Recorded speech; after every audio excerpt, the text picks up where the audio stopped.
My daughter-in-law stole $5 million of my late son's inheritance and shouted in my face, "I wish you good begging, you old fool." She thought I was a helpless pensioner, but I called my lawyer, canceled her luxury villa, sold her Mercedes, and ruined her life forever. And when she called me 210 times, crying and begging for mercy, justice was just beginning. Before we continue, please subscribe to the channel and write in the comments what time it is where you are now. The door opened before I could knock. Jessica stood there, hair perfectly styled, wearing a designer dress that cost more than my monthly pension. Behind her, I heard the buzz of power tools and men's voices calling measurements. The scent of fresh paint hit me like a wave. "Harold?" Her smile didn't reach her eyes. "This isn't a good time." I held up the envelope. "I brought something to help with expenses." That morning, I'd sat at my kitchen table on SW 12th Street and written out a check for $50,000, nearly a third of my liquid savings. Brandon would have wanted me to take care of Jessica during this difficult transition. I'd imagined her struggling with funeral costs, mortgage payments, the endless bills that death leaves behind. The drive through Little Havana toward Coral Gables had taken 25 minutes, time I spent rehearsing words of comfort that now felt useless against her impatient stance. "Jessica, I know this has been impossibly hard. I wanted to help with expenses." "That's not necessary, Harold. I'm managing fine."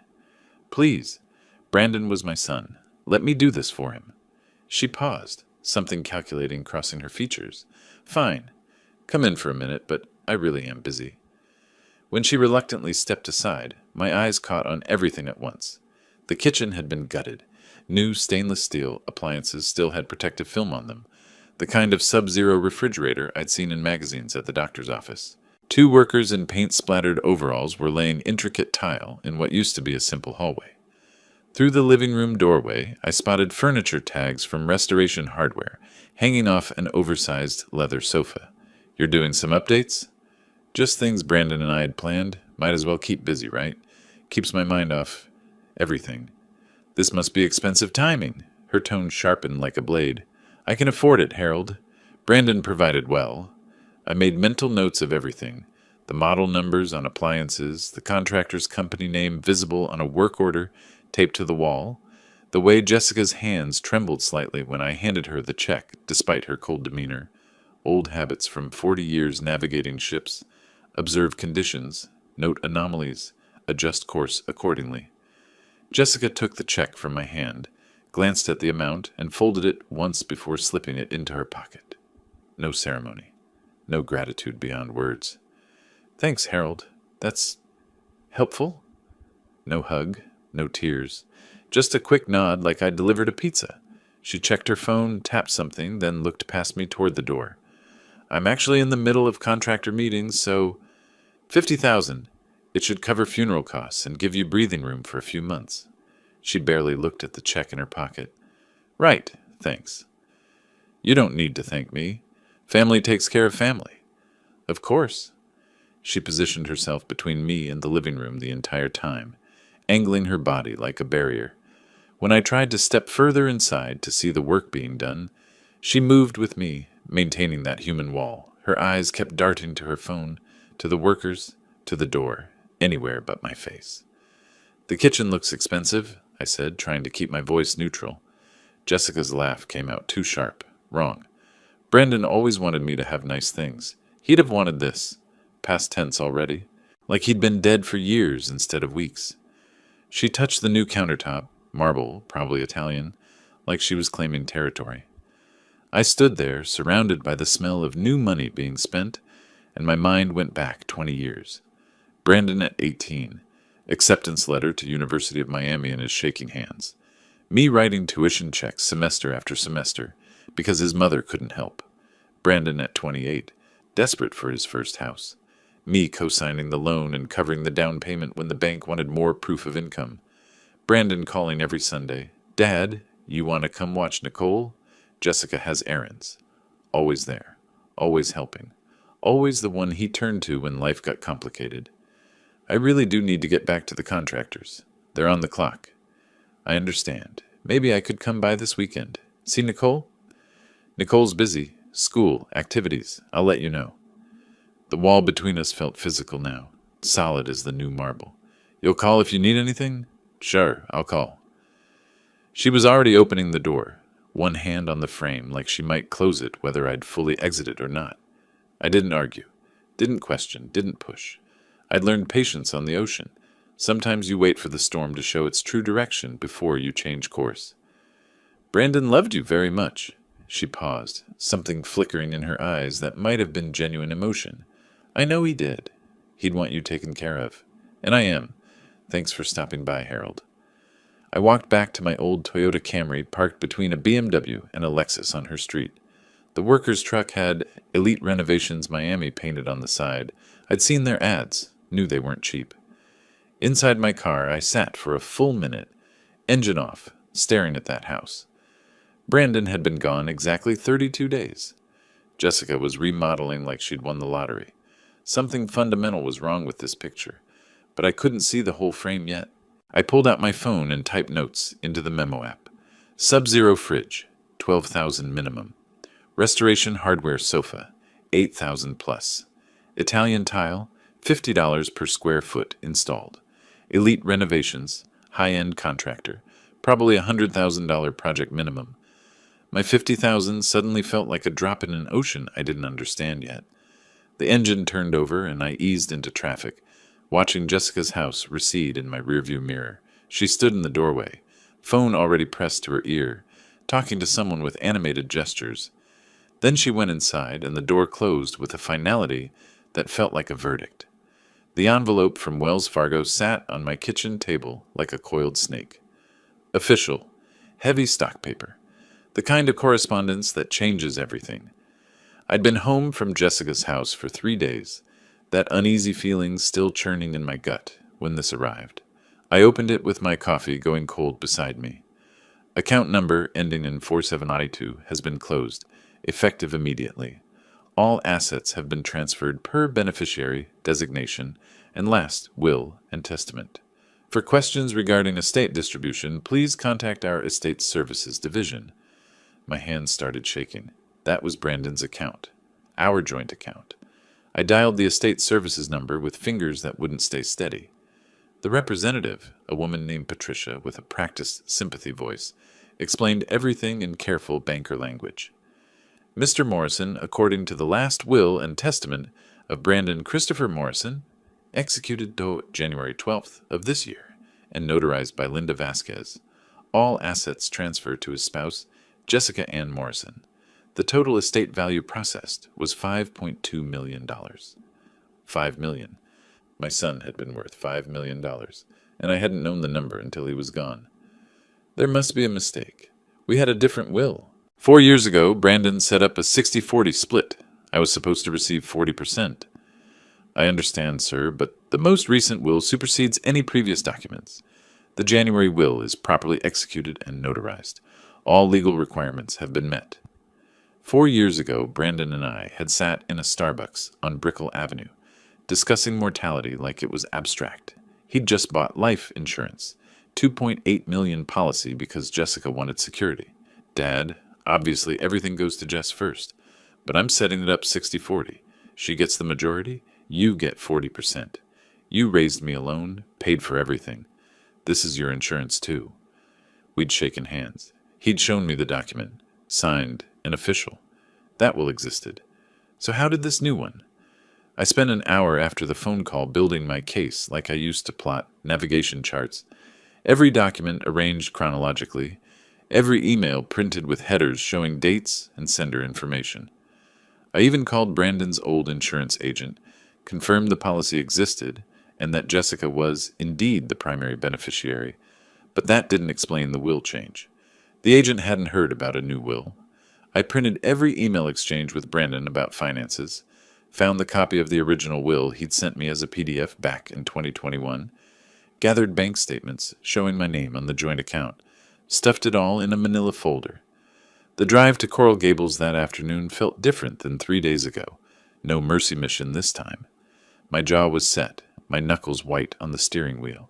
The neighborhoods got progressively wealthier as I drove, modest homes giving way to mansions, my anger building with each mile. Her driveway stopped me cold. The Mercedes-Benz S-Class sat there gleaming in the Miami sun, dealer plates still on it, that new car perfection that costs over $100,000. As I pulled up behind it, Jessica emerged from the car, Neiman Marcus bags in both hands, hair freshly styled in that expensive way that whispers a salon, not home job. She saw me and her face did something complicated. Surprise, then annoyance, then a hardness I'd never seen before. She walked toward me like she owned the world, which in a way she now did. Those shopping bags probably contained $5,000 of clothes and accessories. She didn't hurry, didn't look concerned. Why would she? She had all the money and apparently thought I was powerless. Jessica, I received a letter from Wells Fargo. They closed Brandon's account. That's correct. Estate settlement. Standard procedure. They said you're the sole beneficiary. $5 million. Her pause lasted just a beat too long. Also correct. Brandon left everything to me. That's not what the will said 4 years ago. We discussed it. I was supposed to get 40%. People change their minds, Harold. Brandon made a new will in January. January? He never told me. We talked every week. Why would he tell you? It was his decision, his money. Inside her renovated home, surrounded by the money she'd somehow acquired, I spread the papers across her kitchen island systematically. Original will, 60-40, split. Bank statements. My name as joint account holder. The letter, assets transferred entirely to her. Explain this, I said, keeping my voice level. She glanced down, shrugged. Brandon made a new will, his choice.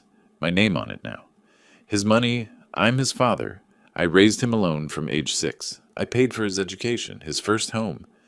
She cut me off like I was a stranger bothering her. And he appreciated it, but he didn't owe you anything for being his parent. That was your job. When I pressed about the January date, about why Brandon never mentioned it, Jessica actually stepped closer to me, using her height and proximity like a weapon. You think you can challenge me? You think your questions matter? The bank has all the legal documents. You have nothing. She pointed to her door. Time for you to leave. I'm going to call my lawyer. Something isn't right here. Her laugh was glass-breaking. Your lawyer? You mean the guy you can afford on a captain's pension? I have resources. You have nothing, Harold. Brandon told me about your finances. Living in that tiny house in Little Havana, driving a 15-year-old car. You're barely scraping by. That's not... Her voice rose, unleashing something cruel I'd never witnessed before. I wish you happy begging, you old fool. Go ahead, call a lawyer. You can't even afford a good one. The mask came completely off, and underneath was someone I'd never met. Someone who saw me as an obstacle, not family. You can't just steal from me. Steal? I stole nothing. My name is on the will. My name is on the bank accounts now. My name is on the title of this house. Everything is legal. Brandon wouldn't have done this. Brandon did do this. Because he loved me? Because I was with him for 12 years, not you. You were just the old man who showed up for holidays. That's not true. She moved toward me, hands gesturing dismissal. Get out of my house. I stood my ground. This isn't over. Oh, it's over. You lost. Old men always lose.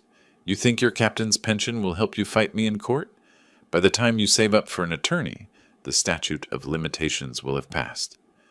As she physically guided me toward the door, her hand on my shoulder like I was a child being dismissed, I looked around one more time. New artwork on walls. Designer furniture. Through the window, a pool cleaning service van parked outside. Every detail locked into my memory. At the door, I kept my voice calm. You made a mistake, Jessica. The only mistake was letting you in. Don't come back. The door slammed behind me, hard enough to rattle the frame. I walked to my Toyota, climbed inside, sat there for a moment while rage and calculation fought for control. Then something shifted. The grief-stricken father evaporated, replaced by something older, colder, something that had commanded ships through storms and knew how to wait, how to plan, how to strike when the moment was exactly right. Jessica thought she'd dismissed a powerless old man. She thought I'd crawl away defeated. She had no idea what she'd just awakened. I started the engine, pulled away from her mansion, and caught my reflection in the rearview mirror. A small smile crossed my face, the kind I used to wear when I'd spotted a navigation error that everyone else had missed. She'd underestimated the old sea-wolf. That was her first and fatal mistake. I didn't sleep that night. Couldn't. Jessica's words kept replaying like a broken record. You old fool! You can't afford a lawyer. You have nothing. By sunrise, I was sitting at my kitchen table with coffee and a phone number I hadn't called in 2 years. Raymond Foster. We'd sailed together in the 70s, young men navigating the Caribbean on cargo ships, before he traded the ocean for law school. Now he was one of Miami's top estate attorneys. If anyone could help me, it was Raymond. I dialed at 8 sharp. Raymond answered on the second ring, his voice still carrying that slight Bronx accent he'd never lost, despite 40 years in Florida. Raymond, it's Harold Morrison. I need help. Harold? Been too long, old friend. What's happening? My son Brandon died in a car accident last month. His wife stole his entire inheritance. $5 million? The silence lasted exactly 10 seconds. Stole? That's a strong word. She forged a will. I need you to prove it. Get to my office, right now. We'll handle this. I was already grabbing my keys. His office was in downtown Miami. 30 minutes if traffic cooperated, and I made it in 25.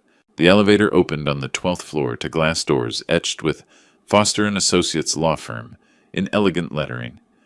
Raymond met me in reception himself, 72 years old now, gray-haired but sharp-eyed, wearing a suit that cost more than my monthly pension. He led me to a conference room with floor-to-ceiling windows overlooking Biscayne Bay.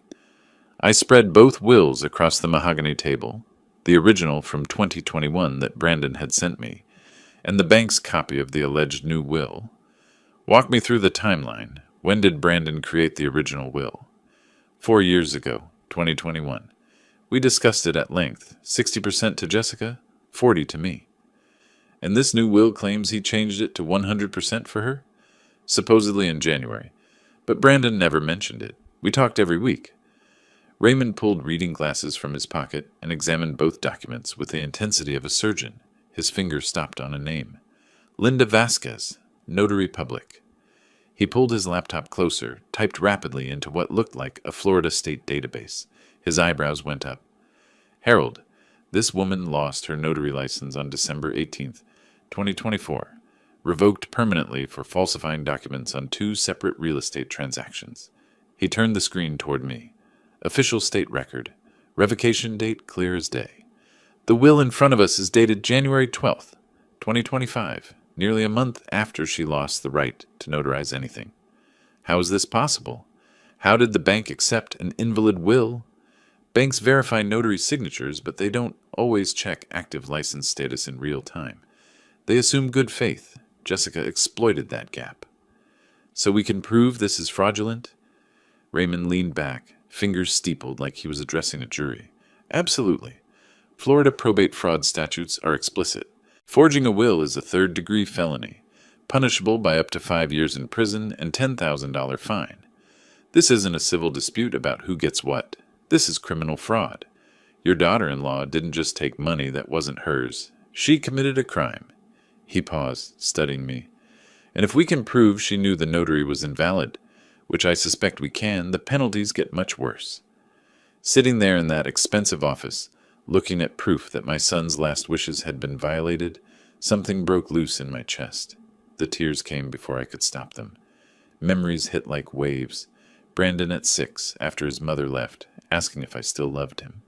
Brandon at 16 on a fishing boat in the Keys, telling me about his first crush.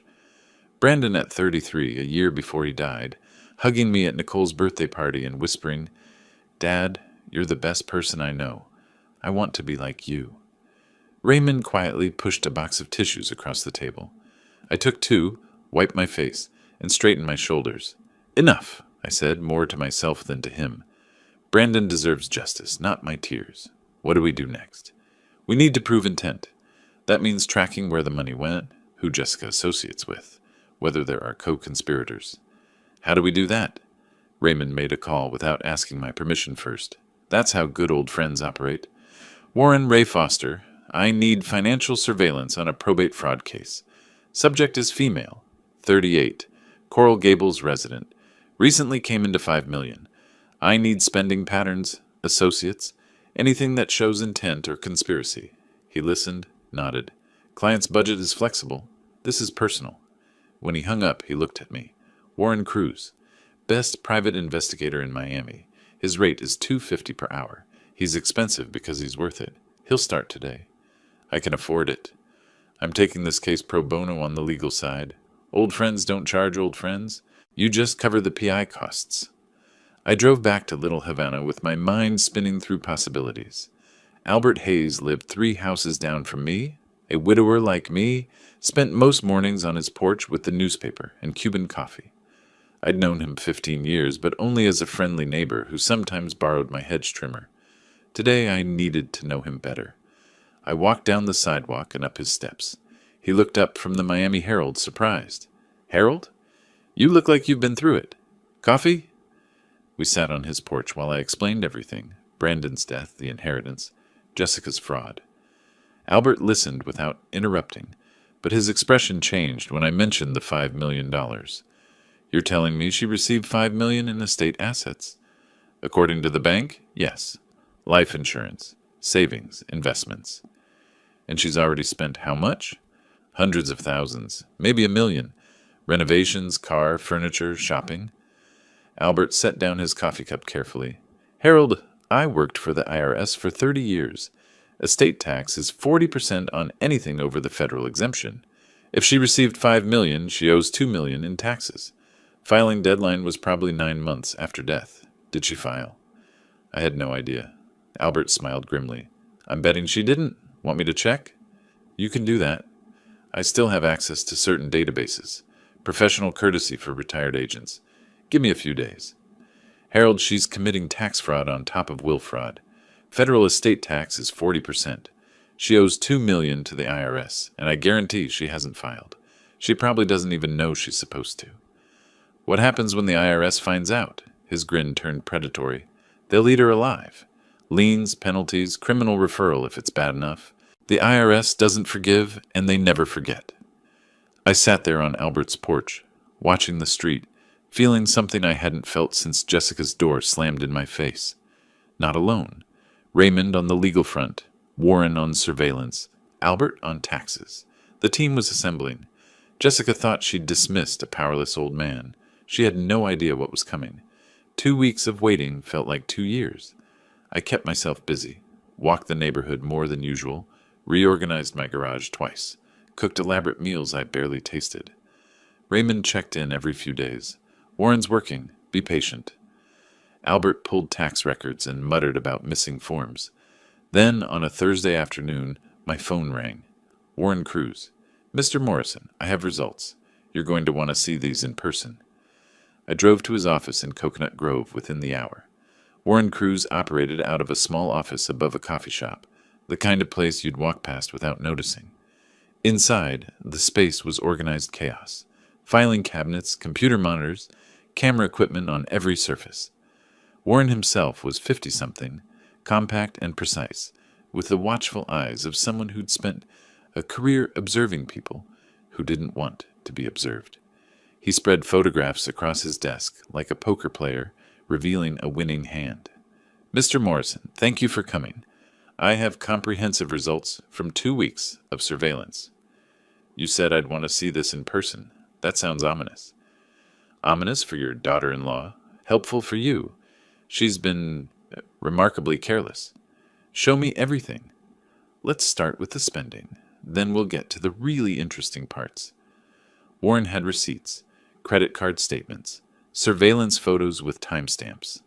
Jessica at Bal Harbor shops on 3 separate occasions in 1 week, emerging with shopping bags from Gucci, Prada, Chanel. Total damage, $47,000. Dinner at Zuma with a male companion. Not dinner for 2, but dinner for 6.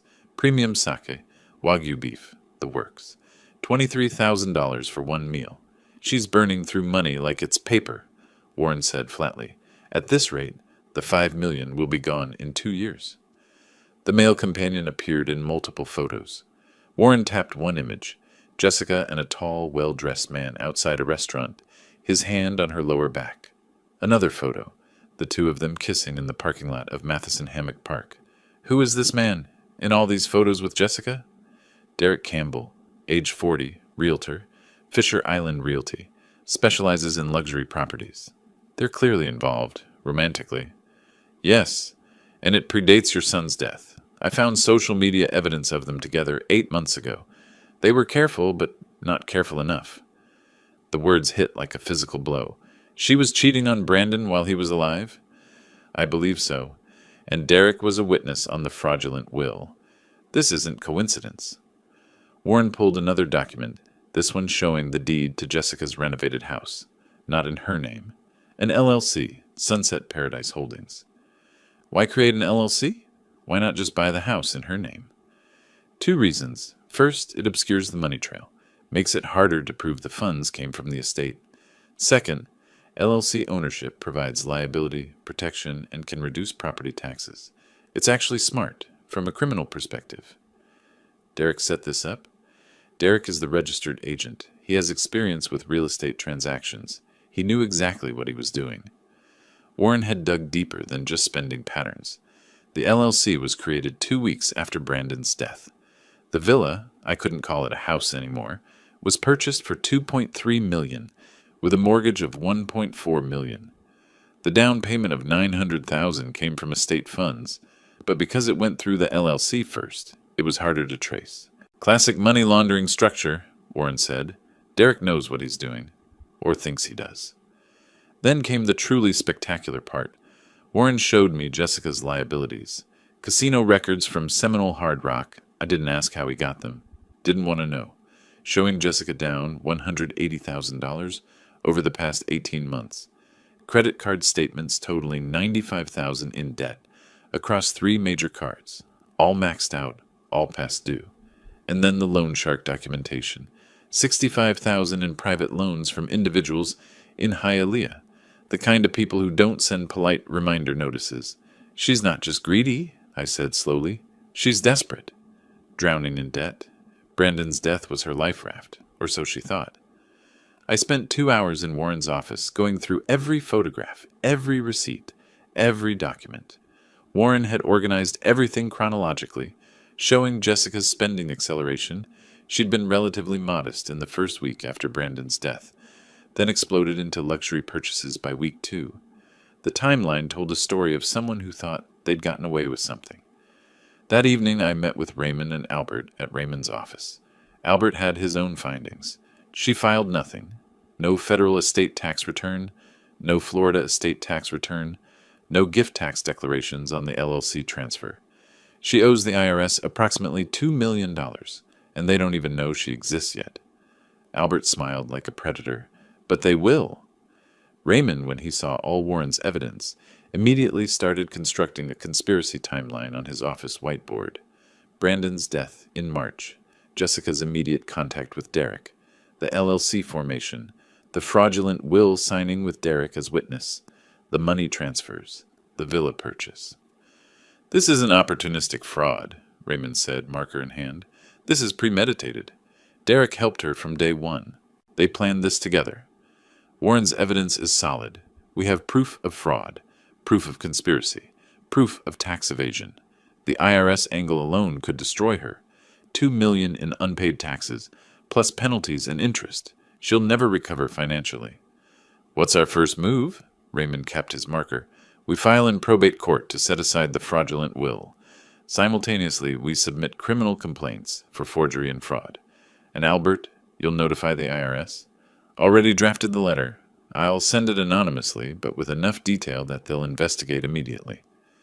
Sitting in Raymond's office that evening, looking at the whiteboard covered with evidence of betrayal, I felt something shift inside me.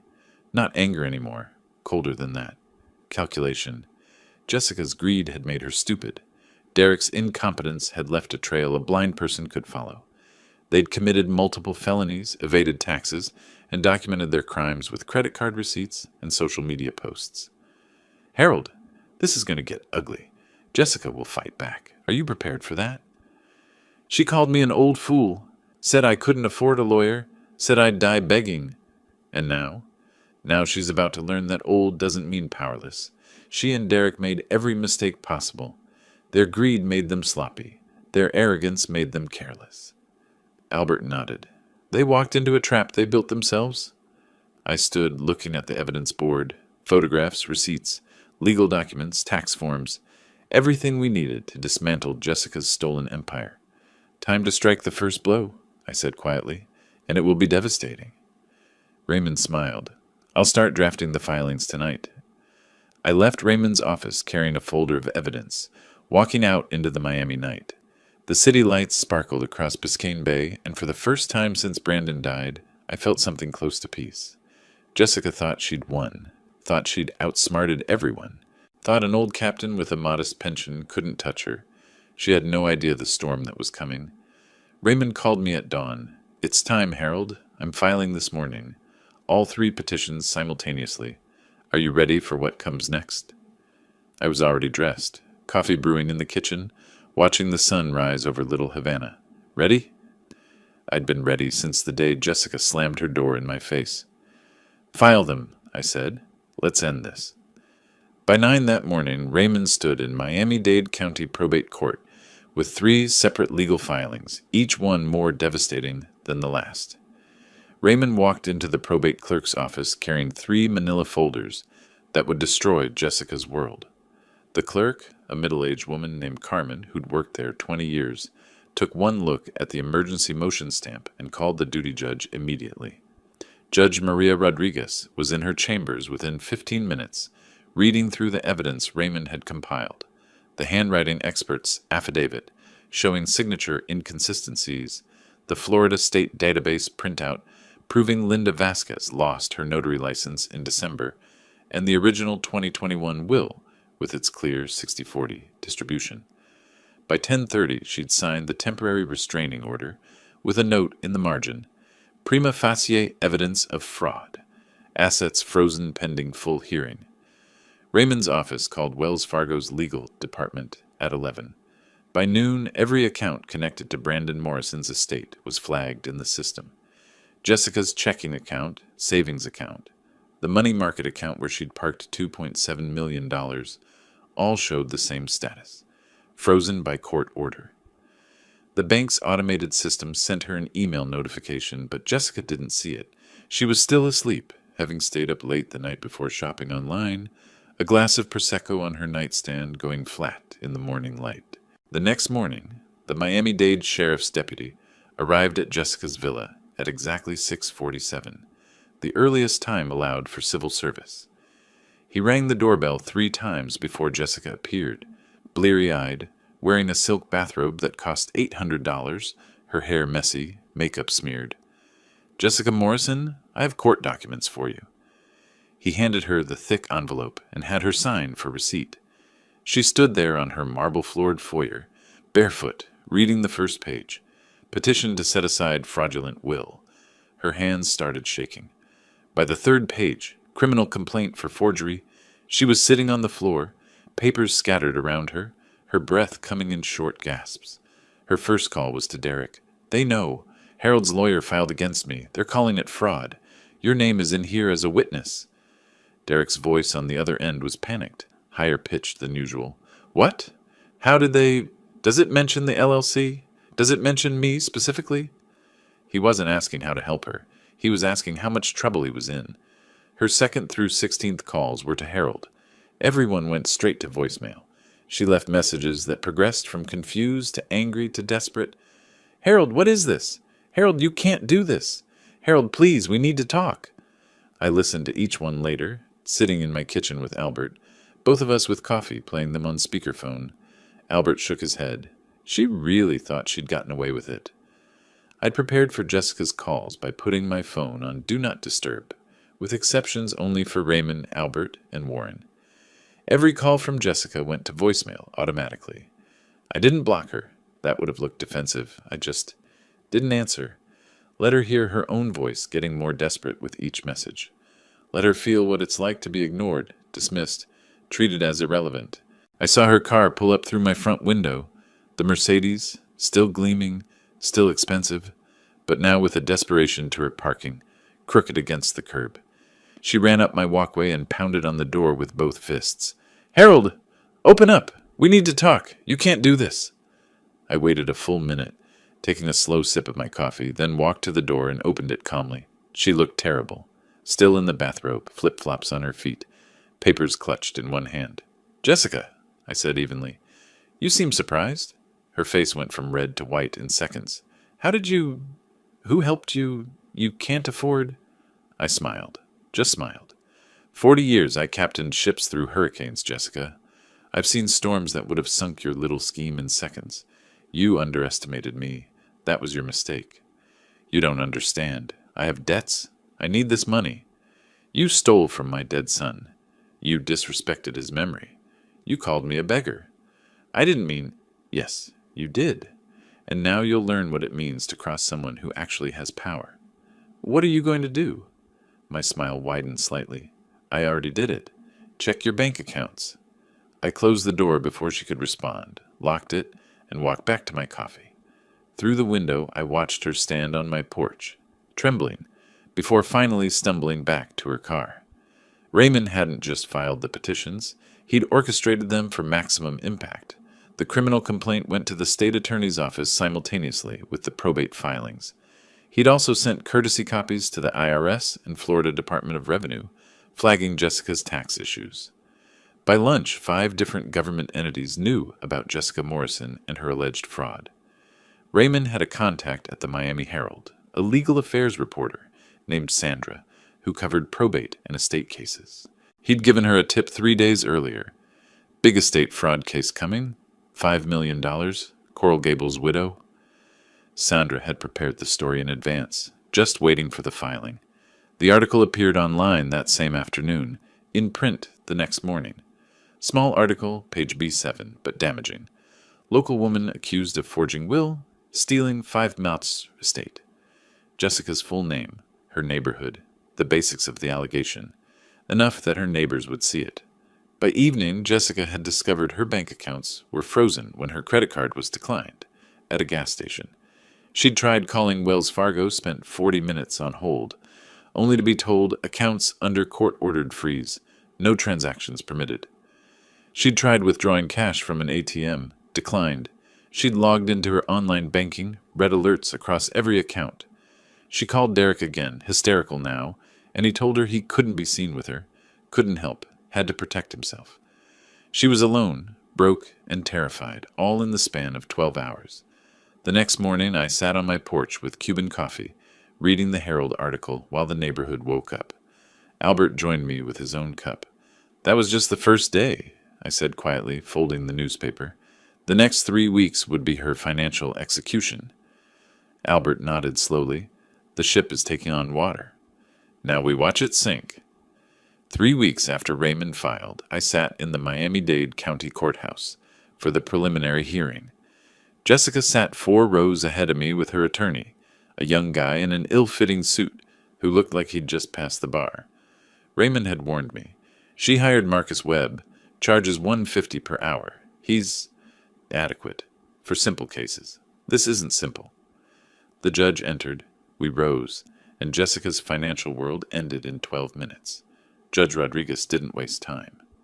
"Ms. Morrison, you will return $2 million to Mr. Harold Morrison within 60 days, per the terms of the legitimate 2021 will. Failure to comply will result in additional penalties." Jessica's lawyer stood. "Your Honor, my client doesn't have that amount readily available. Then she'll make it available. Sell assets. Liquidate holdings. This court has found the will was fraudulent. We plan to appeal. Appeal all you want. The order stands. $2 million. 60 days. Next case." I watched Jessica's shoulders slump, watched her wipe her eyes with a tissue that was already damp. She'd been crying before we even entered the courtroom. She wore clothes I'd seen before. She was re-wearing outfits. Couldn't afford new ones. Her hair was pulled back in a simple ponytail instead of the salon styling I'd seen 2 months ago. She'd lost weight, and not in a healthy way. Her face was drawn, eyes hollow. This wasn't just financial pressure.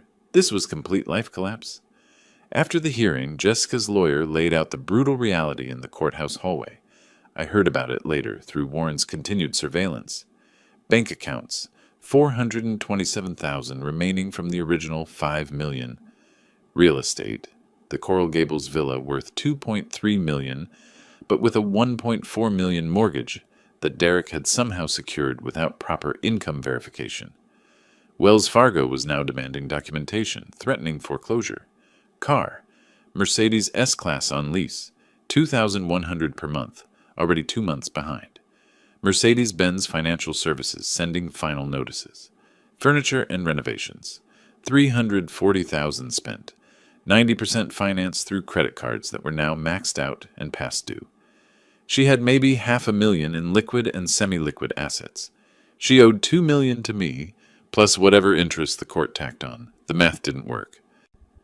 2 days after the court hearing, Jessica received a thick envelope from the Department of Treasury, Internal Revenue Service, Office of Tax Enforcement. The letter was cordial in that terrifying way only the IRS can manage. Our records indicate no estate tax return was filed for the estate of Brandon Christopher Morrison.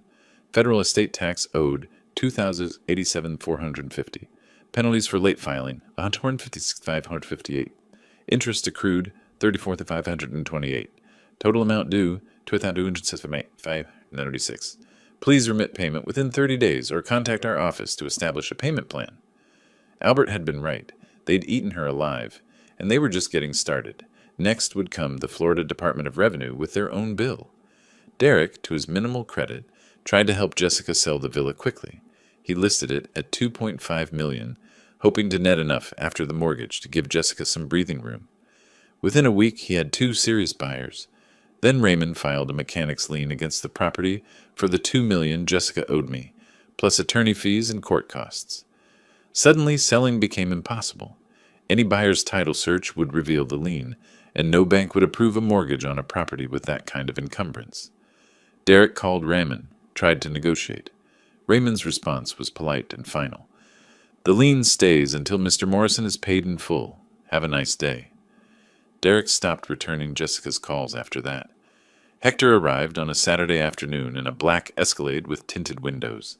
He was polite, almost friendly, as he stood on Jessica's doorstep explaining that his employer, he never said who, was concerned about the $65,000 loan that was now 4 months past due. "We understand you're having difficulties," Hector said, his accent thick, his smile not reaching his eyes. "But our patience has limits. We need to see good faith. Maybe $10,000 this week?" Jessica, standing in her $800 bathrobe in her $2.3 million villa, told him she didn't have $10,000. Hector's smile disappeared. "Then we have a problem, Miss Jessica. A serious problem. I'll be back next Saturday. Have something for me?" He left without saying goodbye. Jessica stood in her foyer, shaking for 20 minutes after his Escalade drove away. The 23 calls came over 5 days. First, she tried different numbers. Her cell, Derek's cell before he cut her off, even calling from the villa's landline. Then emails, formal ones, emotional ones, one that was just please in the subject line. She sent text messages at 2 in the morning, 3 in the morning, clearly not sleeping. Finally, a handwritten letter arrived at my house, postmarked from Coral Gables. I opened it at my kitchen table. "Dear Harold, I made terrible mistakes. I was greedy and cruel. I know you have no reason to forgive me, but I'm begging you to drop the criminal charges. I'll give you everything I have left. Please don't send me to prison. Please. Jessica." I folded it carefully and put it in the file Raymond was building. Evidence of consciousness, of guilt. Every morning I made Cuban coffee the way I'd learned in Little Havana 30 years ago. Strong, sweet. The espuma, thick and perfect. I'd sit on my porch, check my phone for Jessica's overnight messages, and read them while the neighborhood woke up. Albert would often join me, bringing his own cup, and we'd review the latest development. IRS notice, credit card company lawsuit, Mercedes repossession warning. "She's drowning," Albert said one morning. I took a sip of coffee. "Ships sink when they take on more water than they can bail. She punched holes in her own hull." Raymond didn't just defend. He attacked. When Jessica's lawyer filed a motion to reduce the $2 million judgment, Raymond filed a counter-motion to increase it with accrued interest. When Derek tried to argue he wasn't involved in the fraud, Raymond subpoenaed his bank records and real estate transaction files. Every legal avenue Jessica tried to explore, Raymond blocked. It was methodical, professional, and absolutely ruthless. Through Warren's continued surveillance, I received weekly reports of the creditors circling Jessica. American Express sued for $95,000. Chase Bank sued for $42,000. Restoration Hardware sued for $38,000 on the unpaid furniture. Each lawsuit was another nail in her coffin, another judgment that would follow her for decades. She's going to declare bankruptcy, Warren predicted. I shook my head. Bankruptcy doesn't discharge fraud judgments, or criminal penalties, or tax debt. She's trapped. 3 weeks. The empire I watched her build with stolen money took 3 weeks to crumble. Every morning brought a new disaster for Jessica. Another creditor, another legal filing, another door closing. I sat on my porch that late July morning, coffee in hand, reading Jessica's latest desperate message. The sun was warm, the neighborhood quiet, and somewhere across Miami, Jessica Morrison was learning what it meant to steal from someone who understood patience. But Jessica and Derek weren't done fighting. They were about to make their worst mistake yet. The call came from a number I didn't recognize. Raymond's voice was amused when he reached me. "Harold, you're not going to believe this. Jessica and Derek just filed a countersuit. Against you. Against me. They're claiming we're the criminals." I set down my coffee. "What?" "Intentional infliction of emotional distress. Defamation. Elder abuse. They're throwing everything at the wall to see what sticks." I smiled. "Let them try." Raymond explained it to me in detail over the phone, reading sections aloud with barely suppressed laughter. Jessica and Derek had hired Thomas Bradley, a personal injury lawyer who normally handled slip and fall cases, charging $400 per hour with money borrowed from Derek's mother. The suit claimed I was harassing and persecuting Jessica, that the Herald article constituted defamation orchestrated by me, and that Raymond was taking advantage of my diminished capacity as an elderly man for financial gain. "It's desperate," Raymond said, "but desperate people file desperate lawsuits. They're hoping to create enough smoke that someone thinks there's fire." "When's the hearing?" 2 weeks, mid-August. Same judge, Rodriguez. She's going to tear them apart." The courtroom was the same one where Judge Rodriguez had ruled against Jessica 3 weeks earlier. This time, Jessica and Derek sat together at the plaintiff's table with Thomas Bradley between them, all three looking like they'd rather be anywhere else. Derek wore an expensive suit that hung wrong on him, too much cologne, nervous energy radiating off him in waves. Jessica had aged another 10 years. Her hair needed touching up at the roots. Her clothes were off the rack instead of designer. Judge Rodriguez entered, and I could see from her expression she'd read the filing and was not impressed. Raymond stood with the easy confidence of someone holding a royal flush. 20 minutes. That's how long it took Raymond to dismantle their entire case. For the emotional distress claim, he showed that I had merely exercised legal rights to contest a fraudulent will, protected activity. For defamation, he proved every statement in the Herald article was factually accurate and based on public court records. For the elder abuse claim against himself, he produced letters of recommendation from the Florida bar, testimony from other clients, and his 42 years of spotless practice. Then he went on offense. He presented the handwriting analysis proving the will was forged, bank records showing Jessica's spending spree, credit reports showing her debts, and the photographs, Derek and Jessica together in December, 2 months before Brandon died, kissing outside a restaurant in Coconut Grove, her hand on his chest, his arm around her waist. The judge didn't even wait for Bradley to respond. "Ms. Morrison, in 18 years on the bench, this is the most frivolous, bad-faith filing I've encountered. You forged a will. You stole from your dead husband's father. You spent the money on your lover." She looked at Derek. "Mr. Campbell, you helped her do it, and now you have the audacity to claim Mr. Morrison is the wrongdoer?" She turned to the court reporter. "Motion dismissed with prejudice. The plaintiffs are jointly and severally liable for a $15,000 sanction for frivolous litigation, payable to Mr. Morrison within 30 days. Mr. Foster, draft the order." Jessica started crying right there, loud sobs that echoed in the quiet courtroom. Derek stared at the table, face bright red. Raymond gathered his papers calmly. I sat in the gallery, watching justice work. The Herald article the next day was worse than the first one. Front page of the Metro section this time, with details pulled from the court hearing. Coral Gables woman's fraud, scheme exposed. Forged will, secret lover, millions gone. It named Derek explicitly, described his role as witness on the fraudulent will, mentioned his relationship with Jessica while Brandon was alive. By afternoon, Derek's boss at Fisher Island Realty called him into the office. The conversation lasted 3 minutes. "We can't have an employee associated with fraud. You're terminated. Clear your desk." Derek called Jessica immediately, and Warren, still on surveillance, recorded the call. Derek screaming, "This is all your fault. You ruined my life. My career is over. My name is in the paper." Jessica trying to respond. Derek cutting her off. "I'm done with you. Done. Don't call me again." Then silence. He'd blocked her number. She was completely alone. I bought 3 copies of the Herald the next morning, one to keep, one for Raymond, one for Albert.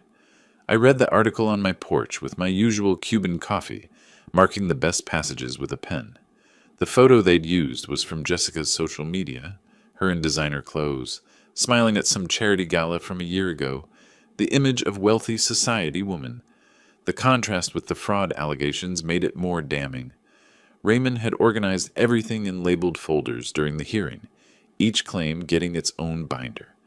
When Judge Rodriguez asked him to respond to the suit, he methodically worked through each accusation with supporting documents projected on the courtroom screen.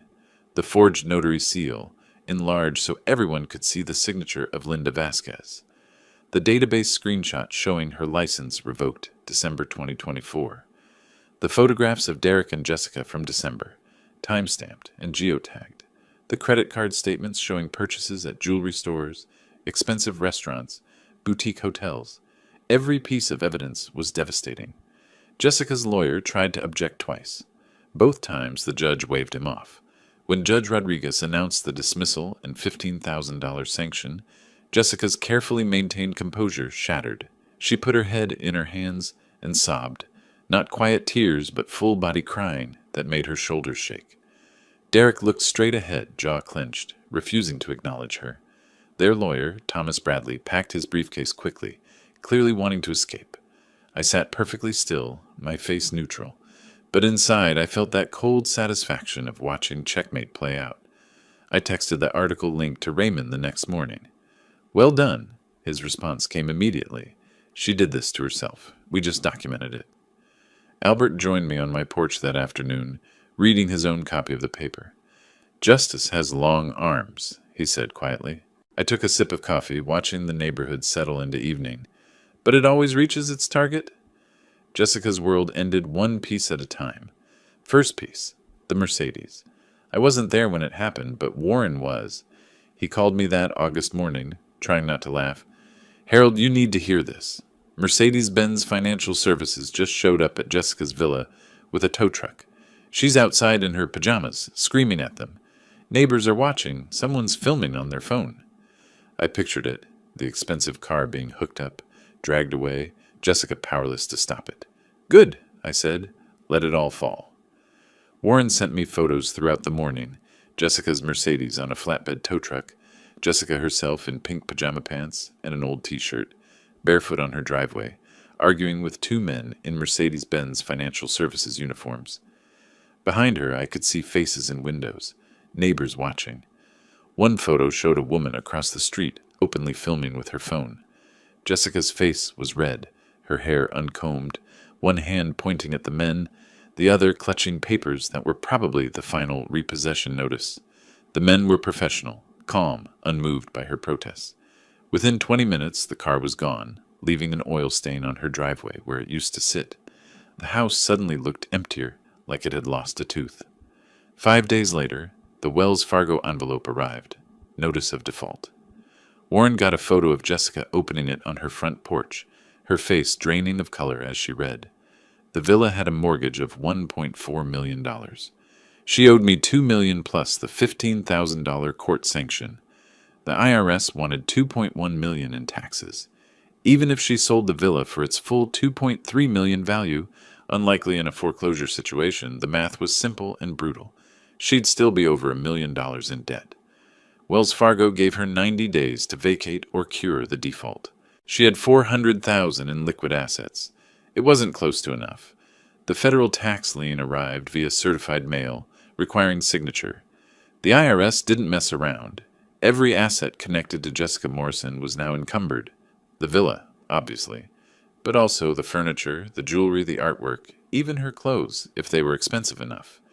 The lien notice explained in careful bureaucratic language that attempting to sell, transfer, or hide any assets would constitute federal tax evasion, a felony carrying up to 5 years in prison. Jessica was trapped. Warren documented the move. Jessica loaded boxes into a U-Haul van she'd rented herself. No movers, no help, just her struggling with furniture in the August heat. The new place was a one-bedroom apartment in Hialeah, a working-class neighborhood northwest of Miami. Rent was $1,400 a month, a fraction of what the villa mortgage had been, but it might as well have been on a different planet. The building was older, paint peeling in places, parking lot cracked and weedy. Her new neighbors were working families, people who lived paycheck to paycheck. Jessica had gone from country club lunches to catching the bus at the corner. Warren's final photo of the moving day showed her sitting on the apartment steps at dusk, alone, face in her hands, surrounded by boxes she still needed to unpack. Through Warren's surveillance, I saw her trying to maintain appearances even as everything crumbled. She'd changed clothes after the repossession before walking to the neighborhood coffee shop, put on makeup, tried to look normal. But the neighbors knew. News traveled fast in Coral Gables. By afternoon, the neighborhood gossip chain had spread the story. Jessica Morrison's car was repossessed. She's broke. The fraud case in the paper was about her. Her former friends from book club, tennis group, charity boards, when she called them, they stopped answering. One woman caught on Warren's camera literally crossed the street to avoid talking to Jessica. Social death in real time. I chose Versailles Restaurant deliberately. Cuban food in Little Havana. The kind of place that felt like home, not pretentious or expensive. Nicole arrived looking so much like Brandon it hurt. Same eyes, same way of moving. She was 35 now, teaching elementary school in Coral Gables, and she hugged me so hard I thought my ribs would crack. We ordered Cuban coffee and croquetas, and she started talking. Grandpa, I need to tell you things about Jessica, about Dad. The story came out in pieces. How Jessica had gradually cut Nicole out of Brandon's life over the past 2 years, claiming I was a bad influence, that Nicole upset Brandon by asking for money, that family visits were stressful. Lies, all lies, designed to isolate Brandon from everyone who really loved him. Then Nicole told me what Brandon had said to her 3 weeks before he died, at Nicole's birthday dinner. If something ever happens to me, promise you'll make sure Grandpa Harold gets everything he's supposed to. He's the most important person in my life. Make sure he knows that. She cried 3 times during our lunch. First when I hugged her and she smelled my cologne, apparently the same brand Brandon had used. Second, when she talked about Jessica, banning her from visiting her father. Third, when she repeated Brandon's last words about me. I let her cry, didn't rush her, just held her hand across the table and passed napkins when needed. Did you know Jessica banned me from visiting Dad for the last 2 years? I suspected. You stopped coming to family dinners. She told Dad I was always asking for money, that I was stressful to be around. None of it was true. She was isolating him, cutting him off from everyone who might question her. And now she's lost everything. The house, the car, Derek. I saw the Herald articles. Justice isn't always gentle, Cario, but it's necessary. Hearing Nicole confirm what I'd suspected, that Brandon still loved me, still valued me, even at the end, settled something in my chest that had been tight since his death. Jessica had tried to paint me as irrelevant, as a burden Brandon tolerated, out of obligation, but Brandon had told Nicole the truth. I was important. I mattered. The fight I was waging wasn't just about money or justice. It was about honoring what Brandon wanted, what he'd planned for, what he'd have demanded if he'd lived to see Jessica's betrayal. I wasn't being cruel. I was being his voice. We hugged goodbye outside Versailles in the late afternoon sun, and she promised to visit again soon. Driving home, I thought about Brandon's words to Nicole, about Jessica's complete collapse, about justice taking its slow, methodical course. I thought the worst was over. I was wrong. Jessica was about to learn the final truth. My phone started ringing on the first day of September. Jessica's number. I let it go to voicemail. It rang again 10 minutes later. Voicemail. Again at noon. Again at 2. Again at 5. By bedtime, she'd called 14 times. Raymond called me that evening. Harold, I'm tracking her attempts to contact you. Document everything. It shows consciousness of guilt. How many today? I asked. 14? And she's just getting started. He was right. By the end of the week, the count would reach 210. 210 calls. Raymond counted them all, kept a spreadsheet with timestamps. Day 1, 14 calls. Day 2, 23. By day 5, Jessica was calling every 20 minutes from the moment she woke until midnight. I listened to some of the voicemails. They started coherent, progressed to desperate, ended with pure anguish. Harold, please answer. I need to talk to you. Harold, I know I was terrible. I'm so sorry. Harold, I'm begging you. Please call me back. Harold, I don't know what to do. I'm losing everything. Please. The last voicemail on day 6 was 3 minutes of crying so hard she could barely form words.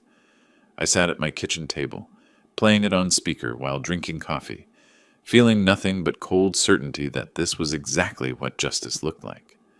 She arrived on a Sunday afternoon in early September, took the bus from Hialeah to Little Havana, a journey that probably took an hour with transfers. I watched from my window as she walked up my street, looking diminished somehow, like she'd physically shrunk. She wore clothes I'd never seen before, old jeans, a faded t-shirt, sneakers with worn soles, no makeup, hair pulled back messily. When she reached my door, she knocked, then knocked harder, then pounded with both fists. Harold, please, I know you're home. I need to talk to you. She kept it up for 10 minutes, 20, an hour.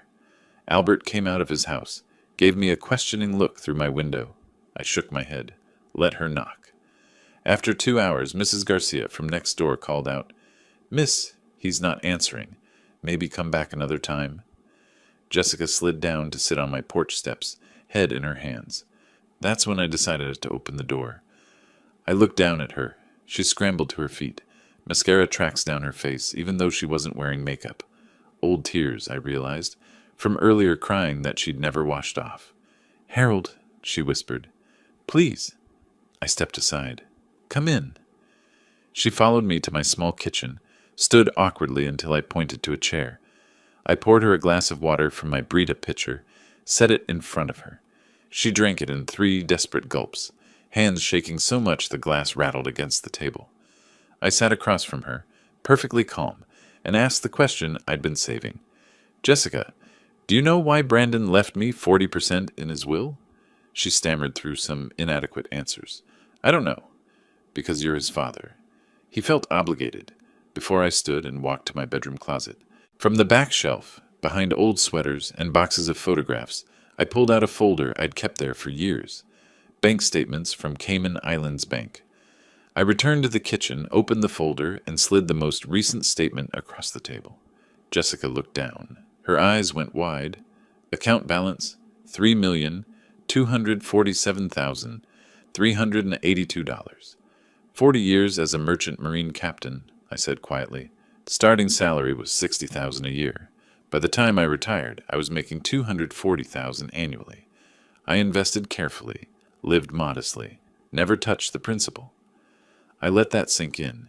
You called me a beggar, said I couldn't afford a lawyer, said I was just a poor old fool. I smiled without warmth.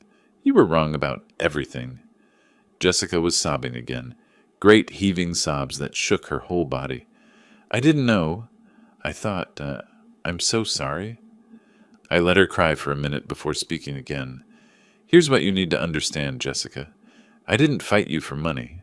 I could have lived comfortably without a single dollar from Brandon's estate.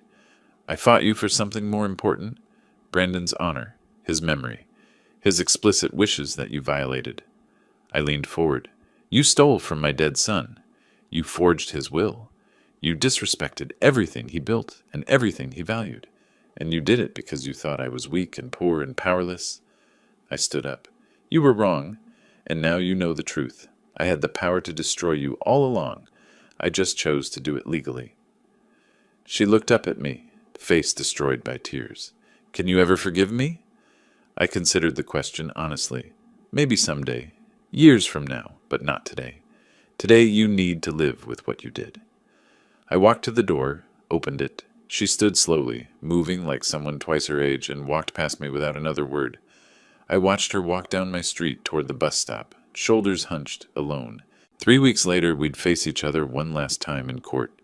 The courtroom felt different on the last week of September. Lighter somehow. Maybe it was the morning sun streaming through the high windows, or maybe it was knowing that after 6 months of legal warfare, this was finally the end. Judge Rodriguez entered at 9 sharp, her black robe swishing, her expression businesslike. Jessica stood at the defendant's table with her overwhelmed attorney, looking small and defeated. I stood with Raymond and Nicole, feeling something close to peace. "Let's finish this," the judge said, opening her file. The judge didn't waste words. After reviewing all evidence, testimony, and legal precedents, this court makes the following determinations. First, Harold Morrison is entitled to $2 million from the estate of Brandon Morrison, representing his 40% share under the legitimate will of 2021. I nodded once, slowly. Second, Jessica Morrison shall pay an additional $500,000 in damages for fraud, emotional distress, and legal fees incurred by Mr. Morrison. Jessica swayed slightly, gripping the table for support. Third, Ms. Morrison is hereby sentenced to 5 years probation for the crime of forgery in the 3rd degree, a lenient sentence given her status as a first-time offender and her cooperation with these proceedings. Her lawyer stood silent, having nothing left to argue. Fourth, the Internal Revenue Service is granted priority claim to $2.1 million from the liquidation of Ms. Morrison's remaining assets, including the Coral Gables property, currently in foreclosure. Before the judge could bang her gavel, Jessica's shaking voice interrupted. "Your Honor, may I speak?" Judge Rodriguez looked surprised, but nodded. Jessica turned to face me directly, tears already streaming. "Harold, Your Honor, everyone here, I want to publicly apologize. I was greedy. I was cruel. I destroyed the memory of a wonderful man, Brandon. He deserved better than me, and Harold deserved better than what I did to him." Her voice cracked. "I don't deserve forgiveness. I know that. But I need you to know that I understand now what I took wasn't just money. It was honor. It was love. It was family." She looked at me. "You showed me that justice exists, that actions have consequences. I'm sorry. I'm so sorry." The courtroom was silent. Everyone watched me. I stood slowly, feeling Raymond's hand briefly on my shoulder in support. I walked toward Jessica, but stopped several feet away, close enough to speak clearly, far enough to maintain boundary. "Jessica," I said quietly, "I accept your apology. I believe you mean it." I paused. "But forgiveness isn't something I can give you today. Maybe in years to come. Right now, what you need to do is live with the consequences of your choices. Learn from them. Become someone Brandon would have been proud to know." I took a breath. "You dishonored his memory. That's what I can't forgive yet. But I hope someday you'll honor it by being better." I turned and walked back to Raymond and Nicole, leaving Jessica crying at her table. Outside, Miami sunshine hit us like a warm wave. Nicole hugged me so tight I felt my ribs protest, then pulled back with tears in her eyes. "Abuelo, you did it. You really did it." I touched her face gently. "Your father did it, Cario. He wrote that will. He made sure I'd be taken care of. I just made sure his wishes were respected." Raymond shook my hand formally, then pulled me into a brief hug. 40 years I've practiced law," he said. "This might be the most satisfying case I've ever won." We stood there on the courthouse steps, traffic flowing past on Flagler Street, and I felt something release in my chest. The weight of 6 months of fighting finally lifted. Over the next week, I handled the money Brandon had wanted me to have. $500,000 went into an educational trust for Nicole and her future children. She cried when I told her, said it was too much, but I insisted. Brandon would have wanted his daughter taken care of. $300,000 I donated to the Merchant Marine Scholarship Fund in Brandon's name, helping young sailors get their training, honoring the career that had given me everything. The rest, roughly $1.2 million after taxes and fees, went into secure investments for my retirement. I didn't need luxury. I needed security and peace. Jessica, I heard through Warren's final report, moved to a studio apartment in Kendall, got a job at Target and another as a night cleaner, would spend the next 15 years paying off debts. Derek never recovered his real estate career, last spotted working at a car dealership in Homestead. Their greed had cost them everything. 3 days after the final hearing, I was back on my porch in Little Havana. Same routine I'd had for 15 years. Wake at 6, make Cuban coffee, read the newspaper, water the small garden, walk to the corner store for fresh bread. Nothing had changed in my daily life, except that now I had money in the bank I'd never need to touch, security for the rest of my days, and proof that I'd honored my son's wishes. That evening, my phone rang. Albert. Harold, you feel like a beer? And I'm grilling chicken. I laughed. Cerveza sounds perfect, amigo. Same friends, same neighborhood, same life, just with justice finally served. I sat on my porch as the sun set over Miami, painting the sky in oranges and pinks. The coffee was strong, the evening was warm, and somewhere in the distance I could hear the sound of children playing in a neighbor's yard. Brandon would have wanted this. Not revenge, not cruelty, but justice. His wishes honored, his memory protected, his daughter secure. I'd been a captain for 40 years, learned to navigate storms and calm seas alike. This had been a storm, fierce and personal, but I'd weathered it the same way I'd weathered everything, with patience, strategy, and the certainty that experience beats arrogance every time. The old sea-wolf had prevailed, not through force, but through law, not through rage, but through resolve. And now, finally, I could rest. If you liked this story, please like this video, subscribe to the channel, and share your impressions of this story in the comments. To listen to the next story, click on the box on the left. Thank you for watching.